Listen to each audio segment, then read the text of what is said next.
ಬೆಂಗಳೂರು ಗ್ರಾಮಾಂತರ ಕ್ಷೇತ್ರದ ಒಂದು ರಿಸಲ್ಟ್ ಬಗ್ಗೆ ಎಷ್ಟು ಜನರಿಗೆ ಕುತೂಹಲ ಇತ್ತಲ್ಲ, ಅಷ್ಟೇ ಕುತೂಹಲ ಕೆಲವೊಂದಷ್ಟು ಘಟನೆಗಳಾಯಿತು. ಆ ಘಟನೆಗಳೇನು ಅಂತಾನೂ ಕೂಡ ಹೇಳ್ತೀನಿ. ಆ ಘಟನೆ ಆದ ಬಳಿಕ ಹಾಸನದ ರಿಸಲ್ಟ್ ಬಗ್ಗೆ ಆ ಕುತೂಹಲ ಇತ್ತು. ಹಾಸನದ ಸಂಸದರಾಗಿದ್ದಂಥ ಪ್ರಜ್ವಲ್ ರೇವಣ್ಣ ಅವರ ವಿರುದ್ಧ ಒಂದು ಬಹುದೊಡ್ಡ ಒಂದು ಲೈಂಗಿಕ ಹಗರಣ, ಲೈಂಗಿಕ ದೌರ್ಜನ್ಯ, ರೇಪ್ ಕೇಸ್ ಕೂಡ ದಾಖಲಾಗಿತ್ತು. ಅದಾದ ಬಳಿಕ ಅವರು ವೋಟನ್ನ ಮಾಡಿ ವಿದೇಶಕ್ಕೆ ಹೋಗಿ ಅಲ್ಲಿ ತಲೆಮರೆಸ್ಕೊಂಡಿದ್ರು. ಅದಾದ ಬಳಿಕ ಅವರ ಒಂದು ರಾಜತಾಂತ್ರಿಕ ಪಾಸ್ಪೋರ್ಟ್ ಅವಧಿ ಮುಗೀತು ಅನ್ನುವಂಥ ಕಾರಣಕ್ಕೋ ಅಥವಾ ಚುನಾವಣೆ ರಿಸಲ್ಟ್ ಬರುತ್ತೆ ಅದನ್ನು ನೋಡಬೇಕು ಅಥವಾ ನಾನು ಗೆದ್ದು ಬಿಡ್ತೀನಿ ಅನ್ನುವಂಥ ಕಾರಣಕ್ಕೋ ವಾಪಸ್ ಬಂದಿದ್ರು. ಸದ್ಯ SITಯ ಕಸ್ಟಡಿಯಲ್ಲಿ ಇರುವಂಥದ್ದು ವಿಚಾರಣೆಯನ್ನು ಎದುರಿಸ್ತಾ ಇದ್ದಾರೆ. ನಾನು ರಿಸಲ್ಟ್ ಅನ್ನ ನೋಡಬೇಕು, ಅವತ್ತು ನನಗೆ ಅವಕಾಶವನ್ನು ಮಾಡಿಕೊಡಿ ಅಂತ ಹೇಳ್ಬಿಟ್ಟು ಮಾನ್ಯ ನ್ಯಾಯಾಧೀಶರ ಬಳಿಯಲ್ಲಿ ಅವರು ಅವತ್ತು ಜಡ್ಜ್ನ ಬಳಿಯಲ್ಲಿ ಅವರು ಮನವಿಯನ್ನ ಕೂಡ ಮಾಡಿದ್ರು.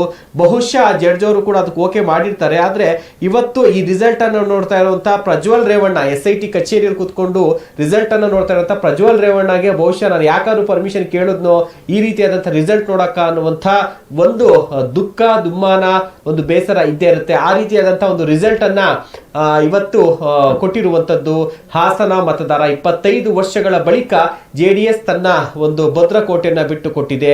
ದೇವೇಗೌಡರು ಮಾಜಿ ಪ್ರಧಾನಿಗಳು ಪ್ರತಿನಿಧಿಸ್ತಾ ಇದ್ದಂತ ಒಂದು ಕ್ಷೇತ್ರ, ಆದ್ರೆ ತನ್ನ ಮೊಮ್ಮಗನ ಭವಿಷ್ಯಕ್ಕೋಸ್ಕರ ಈ ಕ್ಷೇತ್ರವನ್ನ ಬಿಟ್ಟುಕೊಟ್ಟಿದ್ರು.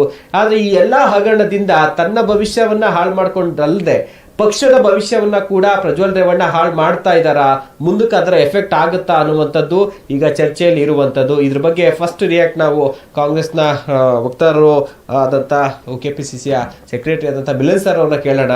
ಸರ್, ಏನು ಎಫೆಕ್ಟು ಸರ್ ಇದು ಪ್ರಜ್ವಲ್ ರೇವಣ್ಣ? ಈಗ ಸರ್ವೆನಲ್ಲೂ ಕೂಡ ಇತ್ತು ಸೋಲ್ತಾರೆ ಅಂತಿತ್ತು, ಅದಕ್ಕೆ ಕೆಲವೊಂದು ಸರ್ವೆ ಪ್ರಕಾರ 50-50 ಅನ್ನೋ ಚಾನ್ಸ್ ಇತ್ತು. ಇಲ್ಲಿ ಪೆನ್ ಡ್ರೈವ್ ಕೇಸು ಇಲ್ಲಿ ಮೇಜರ್ ಎಫೆಕ್ಟ್ ಆಯ್ತಾ ಅಥವಾ ಬೇರೆ ಏನಾದ್ರು ಕೂಡ ಅಲ್ಲಿನ ಇವರು ಆಡಳಿತ ವಿರೋಧಿ ಏನಾದ್ರು ಅಲ್ಲೇನಾ ಸರ್?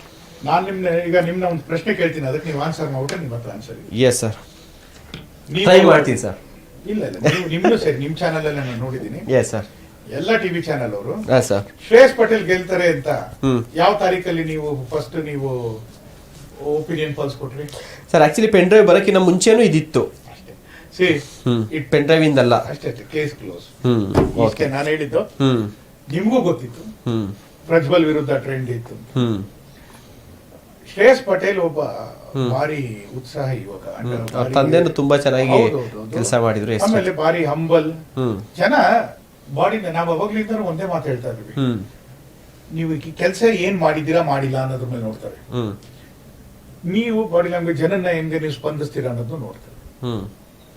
ಈ ಡಿಫರೆನ್ಸ್ ಈ ಜನ, ನಾನು ಹಾಸನಲ್ಲಿ ಹೋದಾಗ ಎಸ್ಪೆಷಲಿ ನೋಡಿ, ಈಗ ಸಕಲೇಶ್ಪುರದಲ್ಲಿ ಬಿಜೆಪಿ ಲೀಡಿತ್ತು, ಬೇಲೂರಲ್ಲಿ ಬಂದ್ಬಿಡುತ್ತೆ ಬಿಜೆಪಿ ಎಲ್ಲ, ಇವ್ರೇನೋ ಗೆದ್ಬಿಡ್ತಾರೆ ಅನ್ಕೊಂಡು.